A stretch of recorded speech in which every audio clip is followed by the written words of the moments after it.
Hi there, and welcome back to Dynamic Interactions. Today, we take a deep dive into Peacemaker. But before we do, please consider subscribing to the channel. That way I know that you enjoyed this video and I can make more. Maybe drop a comment about which one you'd like to see next. Now, take a deep breath, put on your favorite helmet, sit back, and enjoy. First appearance and early history. Peacemaker, whose real name is Christopher Smith, made his debut in Fightin' 5, number 40, in November 1966. He was a backup feature in the comic, which was published by Charlton Comics. The character was co-created by writer Joe Gill and artist Pat Boyette. In these early stories, Christopher Smith was a diplomat and peace envoy who was dedicated to stopping war. While he claimed to be a pacifist, he kept a heavily armed peace palace and would ultimately use violence to achieve his goals. This created a paradoxical character who would kill and fight for peace, a contradiction that would become a core part of his identity in later interpretations. After 2 appearances in Fightin' 5, Peacemaker received his own short-lived comic series that lasted 5 issues.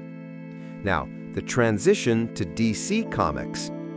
The history of Peacemaker is closely tied to the fate of Charlton Comics. In the early 1980s, Charlton sold many of its superhero characters, including Peacemaker, Captain Atom, and The Question, to DC Comics. Writer Alan Moore originally planned to use these characters as the basis for his iconic series, Watchmen. However, DC decided to integrate the characters into their main continuity, which led Moore to create new, similar characters for his story. The comedian in Watchmen, for example, is widely seen as a stand-in for Peacemaker. Following this acquisition, Peacemaker was integrated into the main DC universe through the 1985 crossover event, Crisis in Infinite Enclaves. In 1988, he received a limited series that completely reinvented the character. The new version of Christopher Smith was portrayed as a mentally unstable, delusional vigilante haunted by the ghost of his deceased Nazi father. This darker, more complex version of the character became the template for his modern portrayals, most notably in James Gunn's 2021 film, The Suicide Squad, and the subsequent HBO Max series, Peacemaker, starring John Cena. The paradox of peace. Peacemaker's original vision. In his initial appearances for Charlton Comics, Peacemaker, whose real name is Christopher Smith, was introduced as a wealthy diplomat and a genuine pacifist. He was a peace envoy for the United Nations, a man who spoke out against violence and war on the world stage. However, this public persona was a deliberate contrast to his secret identity as Peacemaker. Smith was a walking contradiction, believing that the only way to achieve lasting peace was to fight and kill for it. This paradoxical view was the core of his character. While he claimed to be a champion of nonviolence, he operated from his secret headquarters, an underground fortress he called the Peace Palace. This base was anything but peaceful. It was a state-of-the-art armory filled with advanced weaponry, including jetpacks, laser pistols, and other high-tech gadgets. His most iconic weapon was a chrome-plated helmet, which he wore to signal his commitment to his twisted form of justice. The early stories highlighted this moral ambiguity. Peacemaker would often use lethal force against terrorists and dictators, rationalizing his extreme methods by arguing that they were necessary to prevent a larger conflict. This made him a complex and morally gray figure long before the term became a staple of superhero storytelling. While he was technically a hero, his willingness to cross a line others wouldn't established a fundamental instability that has been a defining trait of the character ever since. This early concept of a man who murders for peace laid the groundwork for the more psychologically damaged and unhinged versions of the character that would later appear in DC Comics. The Peace Palace, a fortress of contradictions, is perhaps the most significant symbol of his character's central paradox.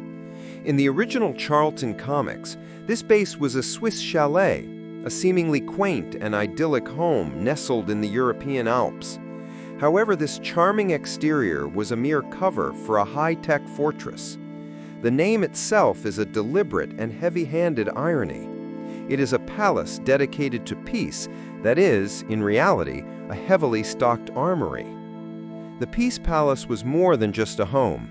It was a state-of-the-art facility that contained a wide array of advanced military technology.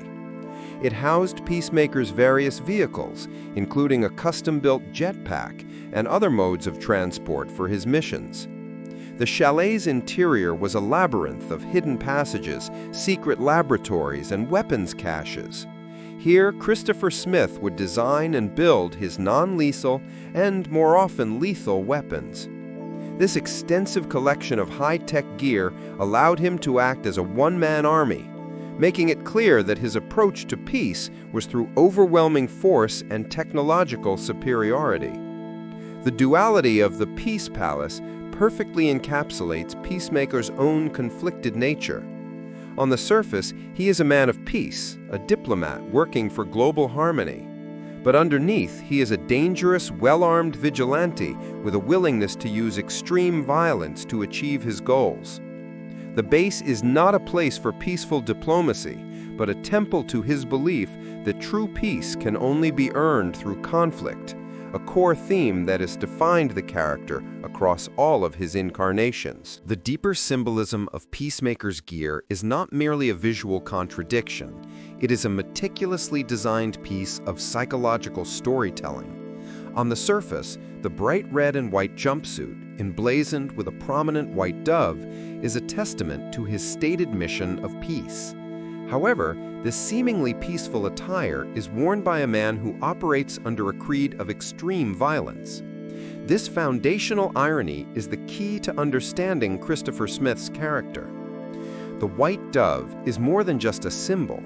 It is a profound piece of self-deception. It represents the idealized version of himself that Christopher Smith desperately wants to be, a man of peace, a hero who brings an end to conflict. The placement of the symbol on his chest, directly over his heart, suggests that this is the core of his belief system. Yet it is a belief he is incapable of living up to, as his actions consistently betray his proclaimed ideals. The chrome helmet, Peacemaker's most iconic piece of gear, serves as a brutal counterpoint to the dove.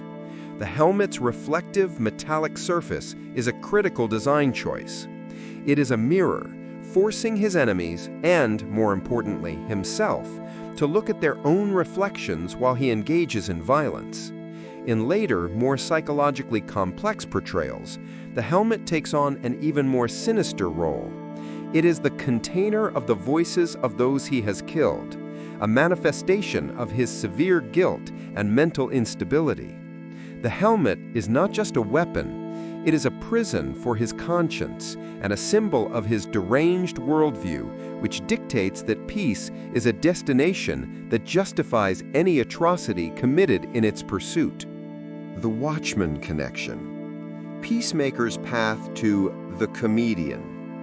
The creative history of Peacemaker is arguably more famous for the path not taken. In the early 1980s, DC Comics acquired a number of characters from the defunct Charlton comics, including Peacemaker, Captain Atom, and The Question. With the goal of creating a new, modern superhero epic, DC editor Dick Giordano approached writer Alan Moore to use these characters as the basis for a 12-issue limited series. Moore's original pitch was a murder mystery titled Who Killed the Peacemaker? Moore's vision for the series was a dark, psychologically realistic deconstruction of the superhero archetype. He intended to radically alter the Charlton characters, subjecting them to trauma, moral ambiguity, and in some cases, death. This plan, however, made DC nervous. The company had just purchased these characters and planned to integrate them into their main continuity, a purpose that would be undermined if Moore's story rendered them as shattered, dysfunctional anti-heroes. To solve this dilemma, DC allowed Moore to create a new cast of characters who would serve as direct analogs to the Charlton heroes. Peacemaker was the primary inspiration for the comedian. The parallels between the two are undeniable, but Moore took Peacemaker's core concept and amplified it into something far more cynical and disturbing. From paradoxical pacifist to nihilistic psychopath, Peacemaker was a man of paradox, a diplomat and pacifist who would resort to extreme violence for the sake of peace. He was an idealist, albeit a deeply flawed and unstable one, who believed in his mission. He was defined by his contradiction, the white dove of peace on his chest versus the deadly arsenal at his disposal. The comedian, Edward Blake, on the other hand, is a character who has abandoned all pretense of morality or idealism. Moore took Peacemaker's willingness to use violence for peace and transformed it into a nihilistic philosophy. The comedian sees life as a meaningless joke and believes that all human endeavors are a cruel farce. His government-sanctioned violence isn't the means to an end, it's the punchline. This makes him far more dangerous and morally bankrupt than his Charlton counterpart. The most famous parallel lies in their roles as government agents. Both characters were used by the U.S. government for covert operations, particularly during the Vietnam War. While Peacemaker's missions were rooted in a misguided sense of duty, the comedian's actions were driven by a brutal amorality. The comedian's iconic smiley face pin, a symbol of a happy face with a drop of blood, is a direct visual reference to Peacemaker's white dove, twisted to reflect a broken, bloody worldview. Ultimately, DC's decision not to let Alan Moore ruin the Charlton characters led to one of the most brilliant creative solutions in comic history. By forcing Moore to create his own heroes, they inadvertently freed him to tell a story without any constraints, cementing both Peacemaker and the comedian as two of the most complex and thought-provoking characters in the medium. The Charlton acquisition, a new era for DC Comics. The acquisition of the Charlton Comics characters by DC Comics in 1983 was a transformative event that reshaped the DC universe for decades to come. Facing financial difficulties, Charlton Comics made the difficult decision to sell its superhero intellectual property. For a reported price of just $10,000, DC Comics secured the rights to its entire Action Heroes line, a collection of characters that included Peacemaker, Captain Atom, Blue Beetle, The Question, and Judo Master. This was a bargain that would pay immense creative dividends. The move was championed by Dick Giordano, who had been a managing editor at Charlton before moving on to DC. Giordano had a deep affection for the Charlton characters and saw immense potential in them. He recognized that their unique, often more grounded and morally complex sensibilities could provide a new flavor for DC's mainstream pantheon of heroes. The integration and reinvention. Rather than simply introducing the characters in a piecemeal fashion, DC used the historic 1985 to 1986 crossover event, Crisis on Infinite Earths, as a vehicle to integrate them. The storyline, which saw the destruction and recreation of the DC multiverse, provided a clean slate. The Charlton heroes were originally from their own reality, Earth 4, which was absorbed into the newly created singular DC Earth. This allowed writers to reboot and reimagine the characters' histories without the baggage of multiple timelines. Following the crisis, the Charlton heroes were given their own titles and were re-envisioned for a modern audience. Captain Atom was reimagined as a Cold War-era military hero, his powers and backstory tied to real-world geopolitics. Blue Beetle, Ted Codd, a wealthy genius, was positioned as a witty, wisecracking hero, famously becoming one half of a beloved comedic duo with Booster Gold. The Question was retooled as a hard-boiled street-level vigilante, a noir detective in a world of capes. Peacemaker, as a result of this new creative freedom, was given a much darker and psychologically disturbed backstory in a 1988 miniseries, setting the stage for his modern, more unhinged persona. The acquisition proved to be a masterstroke. The Charlton characters not only became integral parts of the DC universe, but also brought with them a new wave of storytelling that leaned into moral ambiguity and character-driven narratives. They were the foundation for popular and critically acclaimed books and teams, most notably the Justice League International, which became a fan-favorite series in the late 1980s. This move demonstrated DC's commitment to evolving its continuity and storytelling, ultimately cementing these characters as cornerstones of the DC legacy. Post-Crisis on Infinite Earths reinvention. The post-Crisis on Infinite Earths era was a period of dark, psychological reinvention for many DC characters, and Peacemaker's 1988 miniseries stands out as one of the most radical examples. Written by Paul Cooperberg and drawn by Todd Smith, this revamp completely stripped away the character's Charlton comic simplicity, replacing it with a complex and deeply disturbing new origin that would define him for decades. In this new backstory, Christopher Smith's motivations were no longer rooted in a naive belief in peace through force, but in a crippling trauma inherited from his father, Wolfgang Schmidt. The series revealed that Schmidt was not just a diplomat, but a disgraced Nazi commandant who ran a concentration camp during World War II. After fleeing to the United States, he became a successful industrialist and diplomat, raising Christopher under an iron fist. Schmidt was a cruel and abusive father who instilled in his son a perverse and militaristic sense of patriotism, a belief that true strength comes from unwavering dominance and a willingness to eliminate any opposition. This upbringing served as the ideological foundation for Peacemaker's violent worldview. A mind shattered by trauma. The truth of Wolfgang's monstrous past was a secret that poisoned Christopher's life. The miniseries reveals that when his father's history was exposed, Wolfgang committed suicide, a traumatic event that shattered Christopher's psyche. The hero's descent into madness is a direct result of this inherited guilt and trauma. He hallucinates that his father's ghost is trapped inside his signature chrome helmet, constantly taunting and manipulating him. The voice of his father serves as both a source of encouragement for his violence and a cruel reminder of the monstrous legacy he is trying to escape.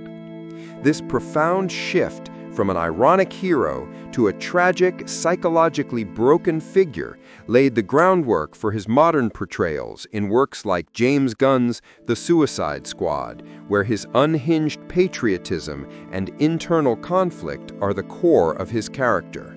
The single most significant change to Peacemaker's character came with the introduction of his father, Wolfgang Schmidt, a disgraced former Nazi concentration camp commandant. This dark origin, established in the 1988 miniseries, transformed Christopher Smith's character from a misguided pacifist into a deeply disturbed and psychologically broken man. Wolfgang Schmidt was not merely a passive figure from the past. He was a cruel and abusive father who instilled in Christopher a warped sense of patriotism and dominance. After World War II, Schmidt escaped prosecution and became a wealthy diplomat, but his violent and authoritarian nature never changed. He raised his son with a rigid, militaristic ideology, teaching him that strength was the only true virtue and that all weakness must be purged. The full scope of Wolfgang's evil was revealed to Christopher in a traumatic moment. When his father's true history as a Nazi war criminal came to light, Wolfgang committed suicide in front of his son. This event shattered Christopher's mind, leading to a severe psychological break. The guilt of his father's sins, combined with his abusive upbringing, manifested in a form of psychosis.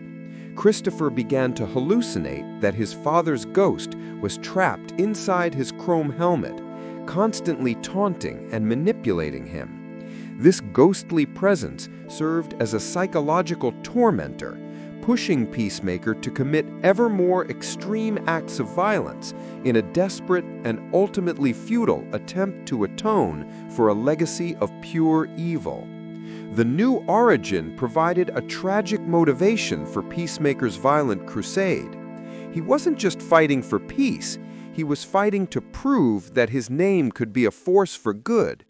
His relentless desire to achieve peace at any cost became an obsessive, delusional act of atonement for his father's atrocities.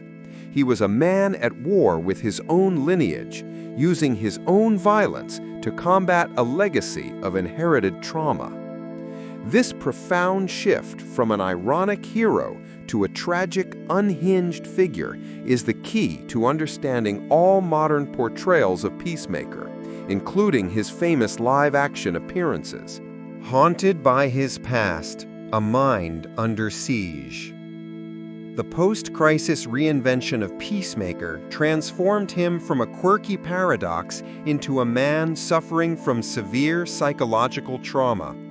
The ghost of his father, Wolfgang Schmidt, became the central tormentor of his life, a constant internal voice that haunted his every move. This was not a simple metaphor. Peacemaker genuinely believed his father's specter resided within his signature chrome helmet, a relentless source of taunts, criticism, and commands. This constant mental assault manifested in several key ways. Peacemaker's internal monologues were a direct reflection of his tormented psyche, filled with self-doubt and arguments with his hallucinatory father. Wolfgang's voice would mock his son's perceived weakness, celebrate his acts of violence, and push him toward more extreme methods. Peacemaker's erratic behavior, mood swings, and obsessive drive were all symptoms of this unresolved trauma. He was a hero in a constant state of internal conflict, desperately trying to prove himself worthy of a father who was a monster, even as he fought to atone for that monster's sins. His obsession with this internal voice influenced his actions on every mission. He would often speak to himself out loud, appearing unhinged to his teammates as he argued with the ghost of his father. This led to a profound isolation, as his inner world became a battleground, making it nearly impossible for him to connect with others. The haunting was not just a narrative device, it was the core of his character, explaining his unhinged patriotism and his single-minded dedication to peace at any cost. Every act of violence he committed was not just for the sake of his mission, but a desperate and ultimately futile attempt to silence the ghost in his head. Souls in the Helmet is the ultimate manifestation of guilt. The post-crisis Peacemaker's mind is a battleground of trauma, but one of the most horrifying and unique aspects of his psychosis is the belief that the souls of everyone he kills are trapped inside his helmet. This particular delusion adds a powerful, tragic layer to his character, transforming his iconic headgear from a simple weapon into a literal prison for his sins. Unlike the voice of his father, which is a singular, manipulative presence, the souls in the helmet are a chorus of tormented whispers, screams, and pleas. They represent the collective weight of his victims, a constant and agonizing reminder of the lives he has taken. This delusion serves a crucial psychological function. It is the physical manifestation of his profound, unresolved guilt. Peacemaker's mind, unable to cope with the immense body count, externalizes the consequences of his actions. The voices in his helmet are not just random sounds, they're a personalized torment. His victims beg for mercy, plead for him to stop, and question his twisted morality for peace. This constant chorus of suffering makes every act of violence a difficult and psychologically taxing ordeal, as he is forced to listen to the final moments of those he has killed. A chorus of atrocities, the souls in the helmet delusion, fundamentally changes Peacemaker's relationship with violence. While his father's ghost pushes him toward brutality and praises his darkest acts, the voices of his victims serve as a counter-narrator, a moral compass he cannot ignore even in his madness. This creates a deeply fractured inner world where he is simultaneously driven to kill for peace and tormented by the very lives he extinguishes. This concept was famously adopted and amplified in James Gunn's The Suicide Squad and the subsequent Peacemaker HBO Max series. The show takes the idea one step further, portraying Peacemaker as physically interacting with the victims he has killed. The haunting is no longer just auditory, it's a visual, emotional assault. He sees and speaks to the child soldiers, civilians, and enemies he has murdered, all of them questioning his twisted morality. This modern portrayal, which is now the most widely known version of the character, has cemented the souls in the helmet as a core, defining trait of his character. It ensures that no matter what he does, Peacemaker is a man forever carrying the weight of his murders, unable to find the peace he so desperately seeks. The Pax Institute is arguably the most glaring example of Christopher Smith's profound contradictions. As a millionaire, Smith used his immense wealth to found this global humanitarian charity dedicated to assisting the victims of war and conflict. The name Pax, Latin for peace, was a deliberate and heavy-handed irony, a public declaration of a mission that his secret life as Peacemaker constantly betrayed. On the surface, the Pax Institute was a legitimate and noble endeavor. It provided crucial humanitarian aid, medical support, and psychological care to those displaced and traumatized by global conflict. The organization's public-facing persona, led by Christopher Smith, was that of a dedicated and compassionate philanthropist, a man who spoke eloquently about the need for nonviolence and global cooperation. This carefully constructed public image allowed him to maintain a veneer of respectability, hiding the brutal truth of his identity as Peacemaker. A deep irony of the Pax Institute goes beyond its name. It lies in its very existence and funding. Christopher Smith's fortune, which bankrolled the Institute's charitable efforts, was the same fortune he used to fund his violent crusade as Peacemaker. The money that flowed into the humanitarian aid projects was the same money that paid for his advanced weapons, his jetpack, and his high-tech Peace Palace. This created a vicious and hypocritical cycle. He would use violence to achieve peace, inevitably creating new victims of war, and then use his charity to help them. From a psychological perspective, the Pax Institute is a form of delusional atonement. Christopher Smith's mind, racked with guilt and trauma from his Nazi father, believed that he could balance the moral scales. By assisting the victims of conflict, he was attempting to erase the bloodshed he caused, or at least justify it. This dual existence, being both a perpetrator of violence and a provider of aid to its victims, is a powerful symbol of his fractured psyche. It perfectly encapsulates his belief that he can achieve peace through war, and that he can find redemption for his own violence by addressing its symptoms in others. The Pax Institute is not just a charity, it is a monument to his insanity. A temporary replacement, the Mitchell Black era. After the apparent death of Christopher Smith in Eclipso: The Darkness Within, the mantle of Peacemaker was temporarily passed to a new character named Mitchell Black. This new, more heavily armored version of Peacemaker made his debut in the late 1990s as a member of the Black Ops team LAW, Living Assault Weapons.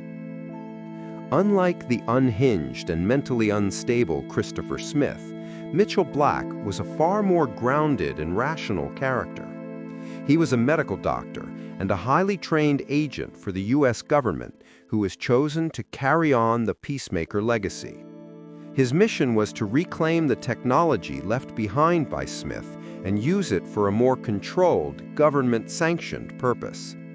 Black's version of the Peacemaker armor was a significant departure from the classic chrome helmet and jumpsuit.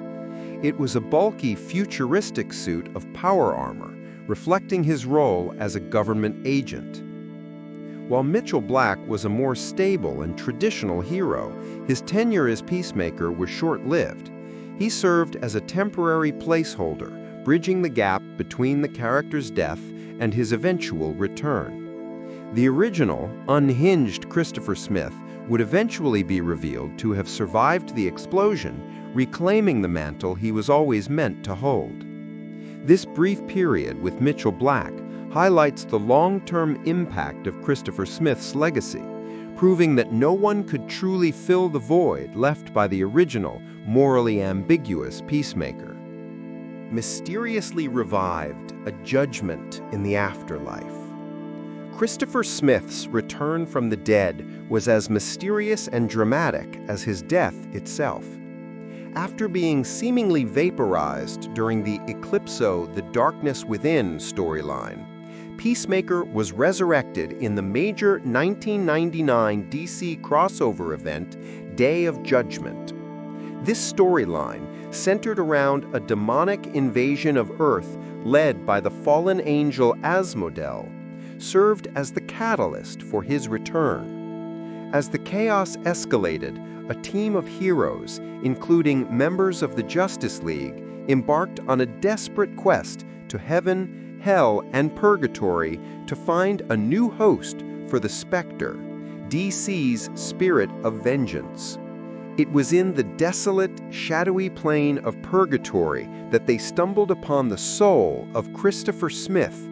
He had been residing there since his self-sacrificial death, awaiting a final judgment. The heroes learned that Peacemaker's final act of selflessness had earned him a form of spiritual reprieve. Unlike other souls in purgatory, his was not there to be tortured, but to be purified.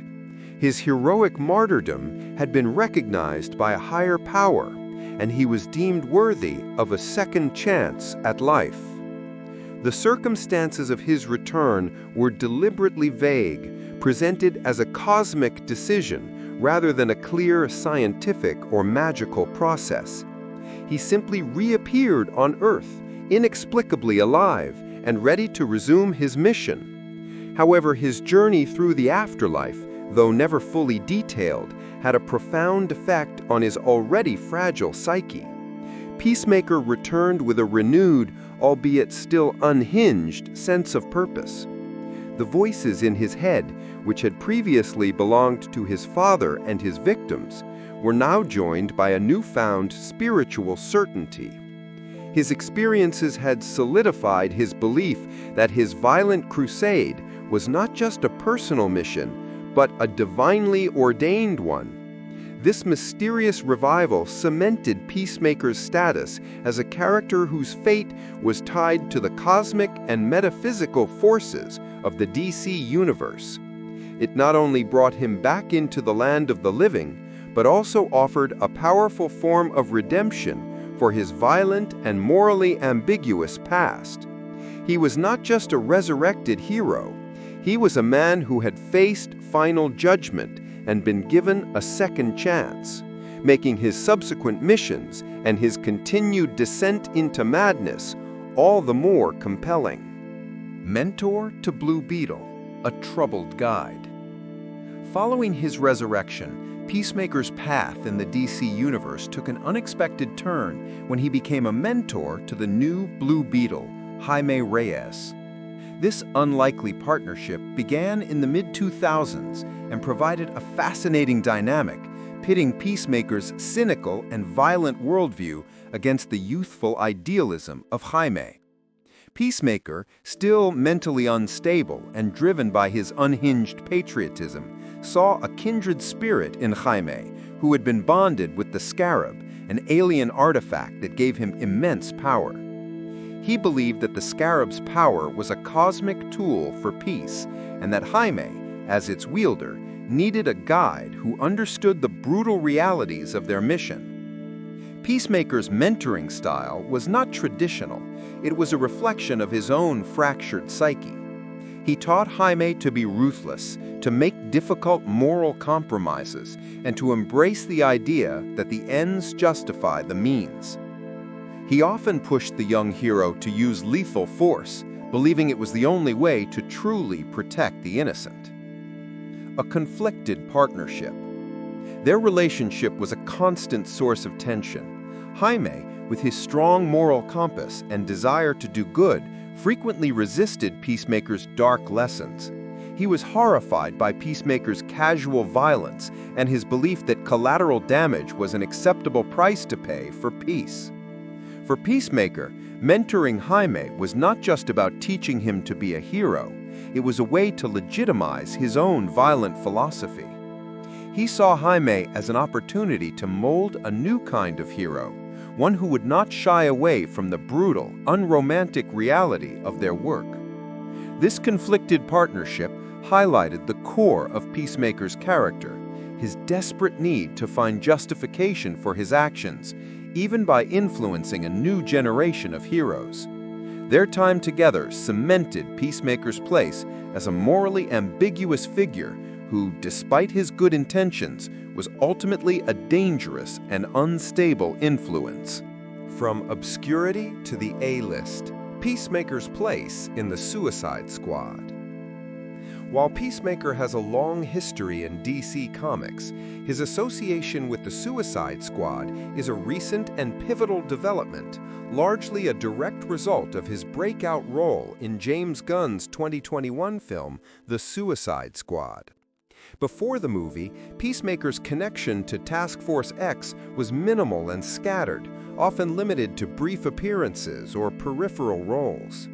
He was known as a hero from a different corner of the DC universe, not as a core member of the notorious team. Gunn's film changed everything. Peacemaker was introduced not as a legacy member, but as a new recruit, a government-sanctioned vigilante whose extreme patriotism and willingness to kill for his beliefs made him a perfect, albeit unhinged fit for Amanda Waller's Task Force X.